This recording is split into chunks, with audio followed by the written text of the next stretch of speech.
Welcome back, you lovely bunch. Thanks for tuning in. I hope you're all doing good. Right, bike reviews. Bike review day. Gonna have a chat about the Yoeleo R12.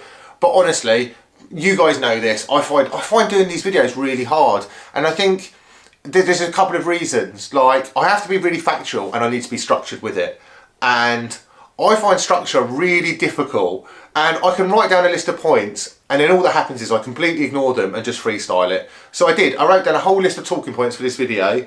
And then I threw it away because I just wasn't going to stick to it. I'm just going to tell you what I think about it. And whilst I didn't have to pay for this bike, I've bought bikes in the past and, well, would buying this be an option for me? Is this something I'd consider buying in the future? So buying a bike is a big thing. You know, you don't want to be wasting money. You want to be getting the best value you can for your money. And there's just so many options out there. And I just want to kind of like, well, I just want to give you one more option, essentially. And it's actually quite a good option. So I just want to tell you, like, basically what I think of the bike, a few of the features, like the weight, the like cost, all that stuff, how it rides, and then you guys can make your own decision on it. Right, so I suppose let's just talk about the bike then, you know. I've like nattered on about randomness for probably far too long already. So obviously, as you'd expect, full carbon frame, full carbon fork, it's unidirectional weave. I don't know loads about carbon. I'm not going to sit here and pretend that I'm like some carbon expert, but what I can tell you is that like Yoeleo have been making bikes for like 15 years. They've been doing frames. They have like pro teams that ride their frames and their stuff is all like properly tested. Like the wheels are UCI tested, like the frames have a 3-year warranty. That to me shows that someone believes in their product, and if you're getting a 3-year warranty with a frame, like, you know, it's not just going to like fall apart or there's not going to be like loads of defects in it. And clearly they're confident in their product to give you that 3-year warranty. This is not an ad. I'm literally just listing like some of the good points about it. So for me, immediately, like, the fact that you get a full carbon frame with a 3-year warranty can't be a bad thing, right? So with the frame you get the bars as well, so you can choose like different stem lengths and bar widths, and honestly it's a really beautiful cockpit and it enables you to hide all the wiring inside the frame. And as you can see, look, there's like no wiring exposed, it's just all completely hidden. It's really nice. So it's a very modern looking bike. Like I say, the cables are all hidden. It's all like this nice like one-piece aero like cockpit. Like you've got oversized frame, you've got like the flat, I don't know the technical terms for this, so apologies, but like the frame's like nice and flat where it should be flat. It's curved and it's got all these like little funky bits, you know, which makes it look nice. You know, I'm sure there's like some technical reason that they've done all this. It's for like airflow and that sort of stuff and stiffness. Oh, really big, fat, chunky bottom bracket, which is always nice. It's a BB386 as well, so it's like a press fit. I've used a press fit thread together like token bottom bracket, and like, there's no play in it. I get no creaks in the bearings, and yeah. Whilst I'm not the biggest fan of like press fit bottom brackets, it seems that like if you put a good bottom bracket in there, you don't have the creaky problems. So the frame is 950 grams, the fork is 390 grams, so you're looking at like what, just over like 1200 grams for the frame and fork. That's the 52. I've got a 56 here, so I don't know, slightly more weight wise. I can't remember how much this is built up, you know, but it has got like full carbon wheels in it as well. They're also yellow wheels, like proper nice, and if you want to know more about the wheels, I did do a video a while ago, so check that out. So I suppose the big question is, right, how much does it cost? I mean, I think I spoke about this in other videos, but for the sake of this video, so you're getting a frame and fork that weigh like just over a kilogram. So you're getting a full carbon aero cockpit that you can like hide all your cables in. So you get loads of spaces for the headset. You get a spare rear mech hanger. The seat post comes included as well, and the seat post is adjustable not only up and down like a standard seat post, but it's also got like forward and back. So it's really nice if you want to fine tune your like riding position. I've been like tweaking mine as I ride, and I've got it really nice at the moment. So it is nice having that. So you can always have your saddle sitting in the middle of the rails. So sometimes for me to get in the right position, it might mean having my seat quite far forward on the rails, and I don't like how it looks. I like it being in the middle, and it just means that it's in the middle all the time because I can adjust the adjuster. And you do get a different clamp for carbon seat post rails because they're larger.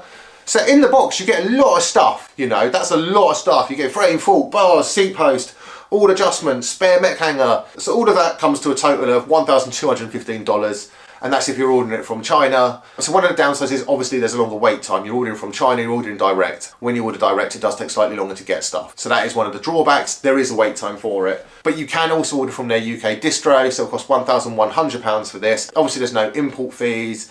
That's all like included in the price. But I'll put all the links to all this down below. Right, so that's the facts. That's everything about the bike I feel that I've kind of covered. We've got that it's nice and pretty to look at. Comes in loads of different colours. It's very reasonable in its price. But how does it ride? Should you buy it? Would I buy one? The last bike I bought was a Specialized LA Sprint disc, and I think that was just over £2,000, maybe £2,500. So that bike came with Shimano 105 and some heavy aluminium rims. I immediately basically stripped it down. I wanted to repaint it. I put Shrammy tap on, I put some carbon wheels on it. So I paid a lot of money to have this extra set of wheels that I was never going to use and a Shimano 105 group set that I probably wasn't going to use.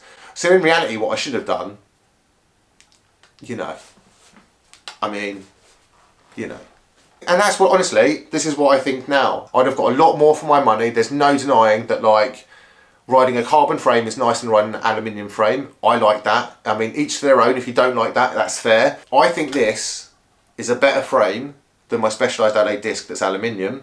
It's cheaper, it's more comfortable, it feels faster, it's better for climbing, it's more comfortable on long rides. I mean, obviously that's a crit frame and this is like an aero frame, so it is a little bit less aggressive, but it's still an aero frame. And I've done like long rides on it, I do climbs on it, I like use it on the trainer, and honestly, I really can't fault it. Do you know what, I had one little niggle. The seat post was slipping down a little bit and I've got a little scratch, and this is 100% where I put my hands up and say this was user error. I'm scared of these seat posts when they have the bung in there and it's carbon and I'm just terrified of crushing it, so I didn't torque it up as much as I should have done, and it kind of slipped down a little bit. Since I got my torque wrench out and did it to the specified light torque, it hasn't moved at all, and it's really nice. It's not even an issue, that's a user error. So I don't even know why I'm telling you that, but that was the only, literally the only problem I've had with this bike, was one that I created myself by being a bit of a donut and being scared of something that's actually completely fine. So size-wise, I am 6'1", I'm running a size 56 with 110mm stem. So it doesn't mean if you're 6'1", you immediately fit on the same size bike as me, because we've all got different torsos and arms and legs and that sort of stuff. I ride a 58 in some, a 56 in others. I have to look at the geo chart to work out what size I need, and this is something Yoeleo are really good at. They've got their geo chart, so you can compare your current bike, if you can find a geo chart for that, to the Yoeleo, and then you look at like your reach, you look at the top tube length and the standover height, and then you can work out what size frame you'd need. So being honest with you, would I buy it? Yeah. I mean, I've already answered that question earlier. I would 100% actually buy this. Like, I'm really lucky to get a lot of bikes for free and to be able to ride bikes for my job. But that doesn't mean I've always got bikes for free, you know. I've got bikes, I mean, literally like I purchased my Specialized 2 years ago. It's only recently I started to get really nice bikes sent to me to test out, to ride, and I'm really lucky. I'm really lucky to do that. I mean, let's be honest, if I put a picture of this bike on its own in a thumbnail, and then if I put a picture of an S-Works in a thumbnail, people are more drawn to the S-Works because that's the brand that they know, and they've spent the money on that advertising. And whilst there's a lot of like, oh, the money goes into R&D and all that sort of stuff, that a big part of it is a lot of the money goes into marketing, and that's why we are aware of these brands. And if Yoeleo were to spend as much money as Specialized, say, on marketing, it's not like the product isn't good enough to compete with the big dogs. It's more like their marketing budget isn't good enough to compete with the big dogs. So I think if you take all the glamorous like adverts and like sponsored riders and all that stuff away from it, and I can just do the bare bones of it, like you're getting a very good frame for a really good price. All right, so I'll move you back so you get a proper look at this. So a lot of waffle, a lot to digest there, and apologies if that was just like basically word vomit. But essentially what I'm saying is the bike feels lovely to ride. It doesn't feel cheap. It doesn't feel like weak.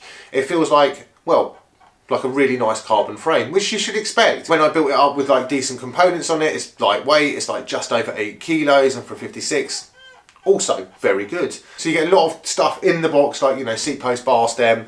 You're not getting a fancy name on the frame. You're getting a different name, you know. And I suppose that's what it boils down to. Like, does it bother you riding a Yoeleo? Would you rather ride a mainstream bike brand? I personally think it's really good value for money, and if I were in a position where I'll buy a bike again and I wanted a road bike, I would definitely look at one of these or a Windspace. I'm actually going to do a video where I compare the Yoeleo to the Windspace, so it'll be quite interesting to look at the frames and how they differ, and if you guys are thinking about getting a frame, it gives you like a few more options to that as well. And fingers crossed this review was kind of a review and actually made some sort of sense. And thank you guys for watching. Remember to like, literally I can't say this. Remember to like, comment, subscribe. I'll see you guys very soon. I need to go out and ride this bike. Right, bye.